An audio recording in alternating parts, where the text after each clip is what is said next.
The propulsion system is a gravity propulsion system. The power source is an antimatter reactor. This technology does not exist at all in the annals of ufology. Few names command as much interest and controversy as Bob Lazar.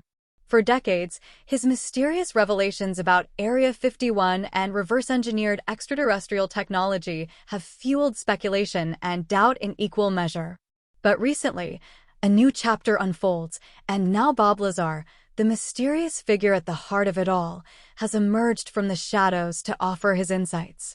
What does Bob Lazar know that we don't? And perhaps more crucially, why has he chosen this moment to break his silence?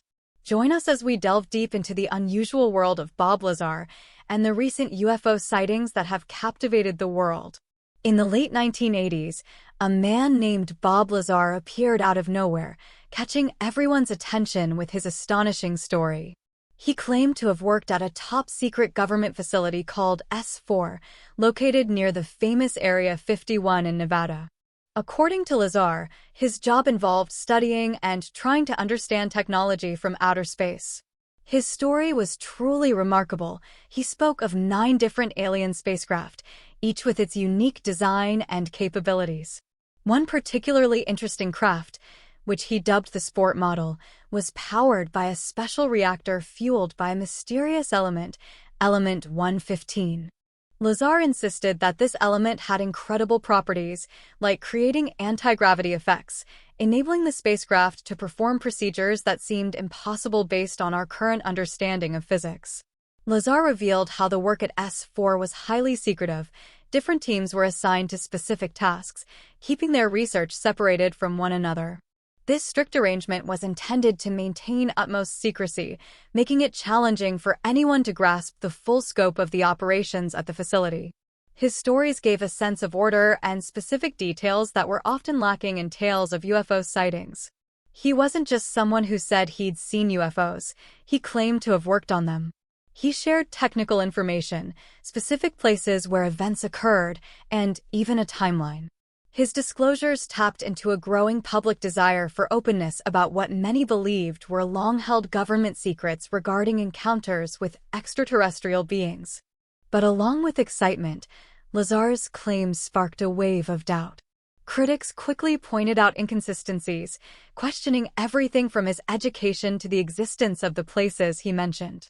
The physics community, in particular, raised doubts about the idea of using Element 115 as fuel for travel between stars, considering it nearly impossible based on what was known about the element at the time. Yet despite the doubt, his impact was significant. He breathed new life into discussions about UFOs, introducing new terms and energy into the conversation. Suddenly, people were talking about Area 51 and Element 115, concepts even those not deeply involved in the topic could grasp. Before Lazar, Area 51 was a mysterious military base known to few. After him, it became intertwined with stories of aliens and became a magnet for the curious, journalists, and UFO enthusiasts, all hoping for a glimpse of the extraordinary. Moreover, his act of blowing the whistle was seen by many as an act of bravery, casting him as a defender of truth. He risked his safety to uncover information that could have changed the world. This portrayal of a lone figure challenging a powerful entity like the government resonated deeply with those who had become doubtful of official accounts over time. His narrative was analyzed, discussed, and sometimes criticized, but its influence was undeniable. It paved the way for numerous others to step forward with their own stories of hidden government projects and encounters with the mysterious. The realm of UFO discussion underwent a profound shift, moving beyond mere rumors and grainy photos to have a clear voice, largely embodied by Bob Lazar. His revelations about S4 and Element 115, situated near Groom Lake in Nevada, transformed the landscape of conversation. According to Lazar, S4, nestled beside the more famous Area 51, was a hub for top-secret operations involving extraterrestrial technology. His depictions of S4 painted a picture of a facility shrouded in secrecy, where scientific exploration intertwined with the imperative of preserving classified information. In his story, S4 held an interesting secret: 9 different flying sources, each with its unique design and functions. These weren't just decorations or tucked away for safekeeping. He insisted they were fully operational. He vividly described how they were cleverly concealed within hangar bays, nestled into the mountainside, keeping them hidden from curious onlookers below and even from aerial surveillance. If his claims were true, it hinted at something much more than mere study. It suggested that whoever controlled S4 had intentions beyond just figuring out how these crafts worked. They might have been considering testing and even using them. But among all the astonishing details about S4, perhaps the most captivating was the mention of element 115 entering the UFO discussions. According to him, this mysterious element was crucial for powering the propulsion systems of these otherworldly crafts. He argued that once properly utilized, element 115 could generate a gravitational field, which the sources used for propulsion. This, he proposed, explained how these crafts managed their mind-boggling maneuvers, defying what we understand about physics. He explained that element 115 wasn't something found naturally on Earth. Instead, it was provided to the facility in batches for their experiments. He described it as being used in a reactor within the spacecraft to create a gravity wave. This wave was then enhanced for propulsion, allowing the sources to soar with incredible speed and agility, challenging the limits of our understanding of flight. The fascinating part about this was that the spaceship didn't move like typical vehicles do. Instead of using engines to push itself forward, it somehow manipulated gravity to bring its destination closer to it. This completely changed how we think about movement. Conversations about S4 and element 115 weren't confined to just UFO enthusiasts and conspiracy theorists. They spread widely into mainstream culture and scientific circles. Lazar's detailed accounts sparked a mix of curiosity and doubt. For some, S4 seemed like a fortress of hidden knowledge where humanity's greatest secrets were uncovered. Others viewed it as pure fiction, a story made up of half-truths and imagination. Lazar's claims had enormous implications. If they were true, it meant that the US government or some covert group within it possessed technology far beyond our current understanding. It suggested that humans weren't alone in the universe and that their governments had physical evidence of contact with beings from other worlds. However, the specifics of Lazar's story, the properties of element 115, and how S4 operated were hotly debated. For every person who believed fervently in Lazar's account, there was another who dismissed it as a fabrication. Regardless of where one stood in this debate, the tales of S4 and element 115 added new layers to discussions about extraterrestrial life and advanced technology. They raised questions not only about what might exist beyond Earth, but also about the lengths to which earthly powers might go to conceal such discoveries. His story, woven with the mysterious S4 and the puzzling element 115, marked the dawn of a fresh era filled with curiosity, optimism, and doubt in the quest for understanding extraterrestrial realities. Every revelation, especially of the magnitude brought forth by Bob Lazar, inevitably beckons scrutiny. The bolder the claim, the more rigorous the investigation it faces. Lazar's assertions regarding S4, alien spacecraft, and element 115 were no exception. Over time, numerous criticisms and counterclaims arose, questioning the truthfulness of Lazar's narrative. One of the primary criticisms focused on Lazar's background. When researchers and journalists sought to confirm Lazar's educational credentials, discrepancies emerged. Lazar purported to have studied at both the Massachusetts Institute of Technology and the California Institute of Technology, yet no records of his attendance could be located at either institution. Some of Lazar's supporters suggested that his records might have been tampered with or erased to discredit him, adding fuel to the narrative of a grand cover-up. However, doubters argued that completely erasing all traces of someone's educational history, including memories of classmates and professors, would be highly improbable. Another significant point of contention was the existence of S4 itself.